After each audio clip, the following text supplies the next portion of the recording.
Hi students, how are you all? Today, Monday, we are starting with our second chapter. ये एक poem है, इसका नाम है the ant and the cricket. The ant, चीटी and the cricket is a bird. कैसे इस story में एनिमल्स जो है एक बहुत ही अच्छा मॉरल, एक बहुत ही अच्छी शिक्षा हमें सिखाते हैं इस पोएम द्वारा. ये सराहनीय है कि हमें हमेशा दूर दराज की नज़र रखनी चाहिए. फॉर फ्यूचर हमें हमेशा प्रिपेयर्ड होना चाहिए. हमारे कुछ प्लान्स होने चाहिए फ्यूचर के लिए.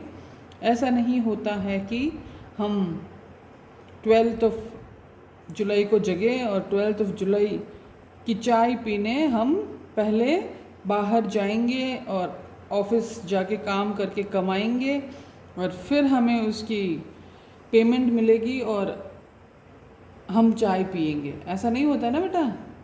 हम हमेशा फ्यूचर के लिए पहले ही सारे प्रिपरेशंस करके रखते हैं. ऐसा नहीं है कि हमारे एग्ज़ाम्स 5 मार्च से हैं तो हम 5 मार्च मॉर्निंग जग के हम एग्ज़ाम्स की तैयारी करते हैं. हम पहले से ही प्रिपरेशंस, हमारी तैयारियां करके रखते हैं ताकि हम 5 मार्च को हमारा एग्ज़ाम लिख सकें.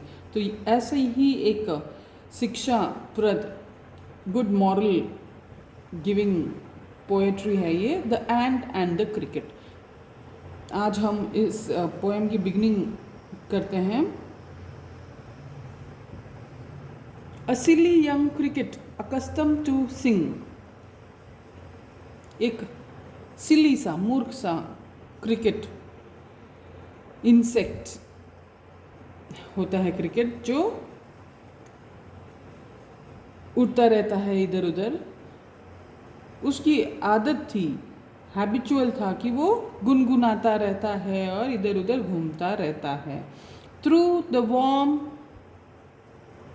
Sunny months of gay summer and spring. हर मौसम में, खुशहाल मौसम में, बसंत ऋतु में, गर्मी के ऋतु में, हर ऋतु में ये बस गुनगुनाता रहता है, घूमता रहता है, फालतू में अपना समय व्यर्थ बिताता रहता है. अब आज क्या हुआ, यहाँ थर्ड लाइन में देखिए, आज क्या हुआ. began to complain when he found that at home his cupboard was empty and winter was come. अब वो शिकायत करने लगा, कंप्लेन करने लगा कि जब वो अपने घर गया और उसने अपने किचन की अलमारी खोली तो उसने देखा कि उसका कबर्ड तो खाली है. सारे खाने की जो आइटम्स हैं वो तो सब एम्प्टी हो गए हैं. अब उसके पास खाने के लिए कुछ नहीं है. बड़ा ये एक एनिमेटेड स्टोरी है, इसको हमें समझना है. ना तो क्रिकेट्स के कोई हाउस होते हैं और ना ही उनका एक अलग से किचन का रूम होता है और ना ही किचन के रूम में कोई प्रकार के कबर्ड वगैरह होते हैं क्रिकेट के. पर एक एनिमेटेड स्टोरी है. जैसे हम टॉम एंड जेरी देखते हैं, उनका मकान होता है, किस तरह से जेरी जो है टॉम को परेशान करता है, कभी घर से बाहर जाता है, कभी घर से अंदर होता है. उनका खुद का तो वो घर नहीं होता, but it's a animated story. उसी तरह यहाँ पे क्रिकेट जो है कंप्लेन कर रहा है कि उसका कबर्ड, किचन का कबर्ड खाली हो गया, उसके पास खाने के लिए अब कुछ नहीं रहा. और विंटर का मौसम, सर्दी की ऋतु स्टार्ट हो गई है. Not a crumb to be found. एक बिट भी, कण भी नहीं मिला उसे खाने के लिए. On the snow covered ground not a flower could he see. उसने देखा कि जिस क्षेत्र में वो रहता है हर जगह वहाँ पे बर्फ़ ही बर्फ़ से ढकी हुई है. कुछ भी एक फ्लावर भी उसे नहीं दिख रहा था. Not a leaf on tree. ना ही पेड़ पर उसे एक हरी पत्ती दिख रही थी क्योंकि सब everything was covered with snow. How, oh what will become says the cricket of me. तो वो विस्मय आदि बोधक exclamatory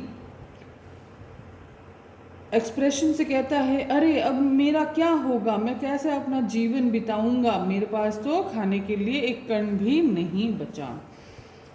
At last by starvation and famine made bold, all dripping with wet and all trembling with cold. तो अंत में वो ऐसे सोचते सोचते भूखे मरने लगा और भूखे मर कर उसने थोड़ी सी साहस की।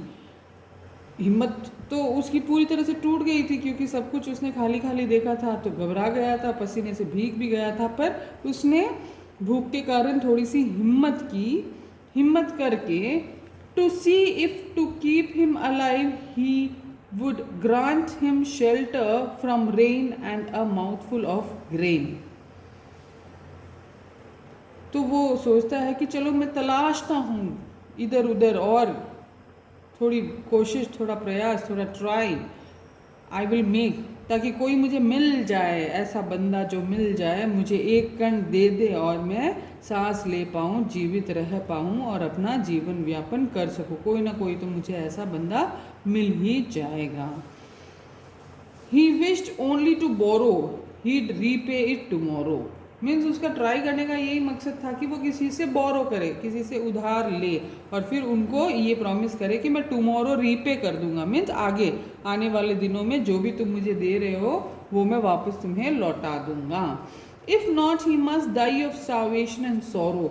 और वो ऐसे भी कह रहा था कि यदि आप मुझे नहीं दोगे कुछ खाने के लिए तो मैं भूखा मर जाऊंगा। Says the ant to the cricket. तो ये जो सारी बातें अब तक हमने सुनी और पढ़ी, वो जो है क्रिकेट एंट को कहता है। तब एंट जो है क्रिकेट को पुनः जवाब देता है। Says the ant to cricket. Ant जिससे मदद मांगने गया था, कौन गया था? क्रिकेट गया था। इंसेक्ट, क्रिकेट एक इंसेक्ट है, ये एंट के पास गया था, चींटी के पास। तो अब एंट पुनः जवाब दे रही है, I am your servant and friend. तो एंट कहता है बिल्कुल मैं तुम्हारा सेवक हूं, मैं तुम्हारा फ्रेंड भी हूं। मीन्स वो थोड़ी उम्मीद वापस जगाता है, क्रिकेट के मन में थोड़ी आशा जगाता है। फिर आगे वो कहता है but we ants never borrow, we ants never land.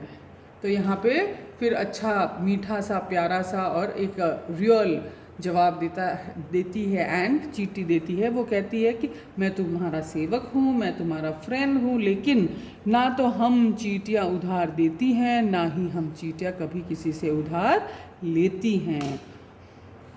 But tell me, dear cricket, did you lay nothing by when the weather was warm?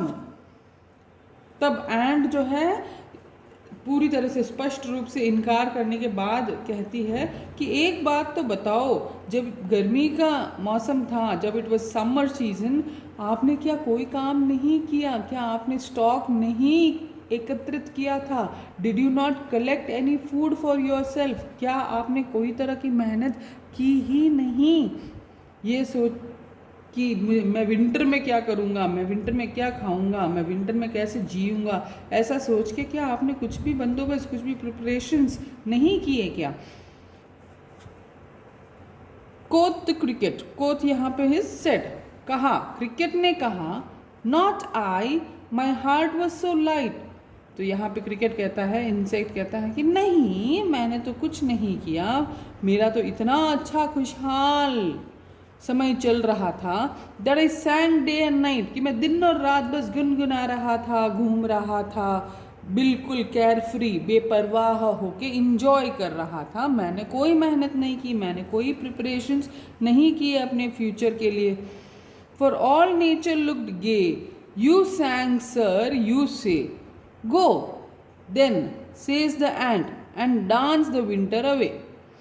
तो बहुत ही स्पष्ट और सटीक, neat and clear reply and देता है कि महानुभाव मिस्टर क्रिकेट, यदि आपने इंजॉय किया है ऋतु को, समर के मौसम में समर ने आपको खूब खुशहाल मूड दिया है और आप दिन और रात गुनगुनाते घूमते रहे हैं, तो अब जाइए, अब विंटर का मौसम आया है, तो अब आप जाके डांस कीजिए और डांस करते करते अपने विंटर को भी बिता दीजिए। गुनगुनाते घूमते आपने समर को बिता दिया, तो अब डांस करते करते आप विंटर को भी बिता दीजिए। दस ending he hastily lifted the wicket. तो इस तरह से जो है अपनी बात को समाप्त करते हुए वो जल से बंद करता है अपने लिफ्टेड, यहाँ पे है डोर, अपने डोर को बंद करता है। And out of the door turn the poor little cricket, और बेचारे क्रिकेट जो हमारे इस पोएम में इंसेक्ट है उसे एंट के घर से बाहर निकलना पड़ा। Folks call this a fable, I will warrant it true. कहीं जन समूह जो है इसे एक लोक कथा के रूप में सुनाते हैं, सुनते हैं, गाते हैं, लेकिन कवि यहाँ पे कह रहे हैं कि ये मैं एक सत्य, एक वास्तविकता के रूप में आपके सामने पेश करता हूँ। ये बात कि जब खुशहाल मौसम होता है तब आप मेहनत नहीं करते हैं, आप फ्यूचर के बारे में नहीं सोचते हैं, आप किसी भी प्रकार की प्रिपरेशंस नहीं करते हैं, और फिर जब ज़रूरत पड़ती है तब आप हाथ मलते रह जाते हैं, इधर उधर देखते रह जाते हैं। So some crickets have 4 legs and some have 2। यहाँ पे और एक बात क्लियरली पोएट हमें बता रहे हैं कि कुछ जो क्रिकेट्स होते हैं, मीन्स वो इंसानों की ही बात कर रहे हैं, जहाँ पे वो कह रहे हैं कुछ क्रिकेट्स के 4 legs होते हैं, कुछ क्रिकेट के 2। इसका मतलब है कि कुछ जीव 4 legs वाले होते हैं, कुछ जीव जो हैं 2 legs वाले होते हैं। वी ह्यूमन बींग्स हम 2 legs वाले हैं। तो जो कुछ 4 legs वाले एनिमल्स होते हैं, जो 2 legs वाले इंसान होते हैं, वो सब ऐसा ही करते हैं। लेकिन ये एक ट्रू, एक सच्चाई, एक वास्तविकता के रूप में इस बात को समझ लीजिए कि हमें हमेशा हर कंडीशन, हर सिचुएशन, हर परिस्थिति के लिए एनी टाइम रेडी रहना है। और रेडी कैसे हो सकते हैं? यदि आज के समय को हम अच्छे से यूज़ करें, करेक्टली यूज़ करें, अच्छे से यूटिलाइज़ करें, इकोनॉमिकली यूटिलाइज़ करें, तो डेफिनेटली हमारा कल का दिन अच्छे से बीतेगा। और कल के दिन का नियम यह है कि हम उसको अच्छे से यूटिलाइज़ करें ताकि अगला दिन परसों अच्छे से बीत सके। तो ये ही बेटा लाइफ का नियम है कि जो करंट टाइम है, जो बीता हुआ समय है, वो तो हमारे हाथ में है ही नहीं, लेकिन आज हमारे हाथ में है। तो आज को यदि हम अच्छे से यूज़ करते हैं, आज के समय को हम यूटिलाइज़ करते हैं, सदुपयोग करते हैं हम वर्तमान समय का, तो हमारा भविष्य जो है हमेशा बेहतर होता है। और यही इस पोएम से हमने सीखा है। तो जो भी आपको वर्ड मीनिंग्स मिल रहे हैं बेटा, as homework you have to do it very nicely and neatly. उम्मीद है कि आपको ये पोएम अच्छे से समझ में आई है और आप सीखेंगे और कुछ अपने लाइफ में नयापन लाएंगे और अपने समय का सदुपयोग अच्छे से करेंगे। Meet you in the next class. Until then, bye, take care and learn to use your time properly. अपने समय का अच्छे से सदुपयोग करना सीखें।